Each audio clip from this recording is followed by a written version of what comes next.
بحرین اور برطانیہ نے یمن کے حوثی گروپ کی جانب سے سعودی عرب کے خلاف سمندری ناکہ بندی کی دھمکی کی سخت مذمت کی ہے۔ کی وزارت خارجہ نے اپنے بیان میں کہا کہ بحیرہ احمر میں جہازوں کی آزاد آمد و رفت کو متاثر نہیں ہونا چاہیے۔ بحرین نے سعودی عرب کے ساتھ مکمل یکجہتی کا اظہار کیا اور خطے کی سلامتی کے تحفظ کے لیے تعاون جاری رکھنے کے عزم کا اعادہ کیا۔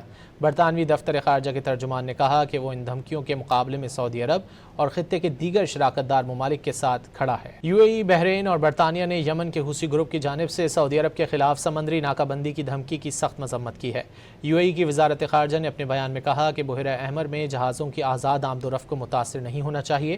بحرین نے سعودی عرب کے ساتھ مکمل یکجہتی کا اظہار کیا اور خطے کی سلامتی کے تحفظ کے لیے تعاون جاری رکھنے کے عزم کا اعادہ کیا۔ برطانوی دفتر خارجہ کے ترجمان نے کہا کہ وہ ان دھمکیوں کے مقابلے میں سعودی عرب اور خطے کے دیگر شراکت دار ممالک کے ساتھ کھڑا ہے۔ بحرین اور برطانیہ نے یمن کے حوثی گروپ کی جانب سے سعودی عرب کے خلاف سمندری ناکہ بندی کی دھمکی کی سخت مذمت کی ہے۔ کی وزارت خارجہ نے اپنے بیان میں کہا کہ بحیرہ احمر میں جہازوں کی آزاد آمد و رفت کو متاثر نہیں ہونا چاہیے۔ بحرین نے سعودی عرب کے ساتھ مکمل یکجہتی کا اظہار کیا اور خطے کی سلامتی کے تحفظ کے لیے تعاون جاری رکھنے کے عزم کا اعادہ کیا۔ برطانوی دفتر خارجہ کے ترجمان نے کہا کہ وہ ان دھمکیوں کے مقابلے میں سعودی عرب اور خطے کے دیگر شراکت دار ممالک کے ساتھ کھڑا ہے۔